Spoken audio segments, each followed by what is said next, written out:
বাবার মন্দিরে এসেছি। আমাদের ধান্যঘড়ি যে বন্দর, যে শিবের মন্দির, এই যে চড়ক কাঠটা দেখতে পাচ্ছ, এটা হচ্ছে আগের চড়ক কাঠ। ঠিক আছে, আজ থেকে সে আমার দাদুদের আমলের সময় থেকে এই চড়ক কাঠটা ছিল। সেইটা বদলে এইবারে নতুন একটি চড়ক কাঠ নিয়ে আসা হয়েছে, সেটা আমি দেখাচ্ছি। সেটা এবারেই হয়েছে। এই যে এটা এটা হচ্ছে নতুন, এই বছর 2026 14ই এপ্রিল প্রতিষ্ঠা হয়েছে নতুনভাবে।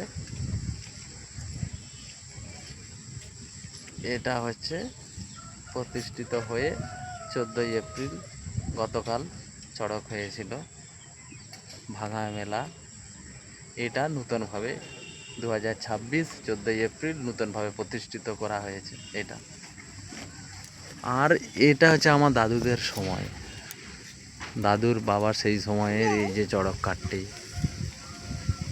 বহুদিনের। মন্দির স্ট্রাকচার পরিবর্তন হয়েছে, আগে টিনের আটচালা ছিল, ঠাকুর দালান টিনের আটচালা ছিল। এইখানে পুকুর ছিল, এই জায়গাটায় পুকুর ছিল, এই পুকুরটা এখন সরে সেদিকে চলে গেছে, ওই বনটার ভিতর দিকে সেদিকে চলে গেছে। আজকে এসছে। ভিড় মানে মারাত্মক লেভেলের ভিড়। কালকে ভিড় ছিল।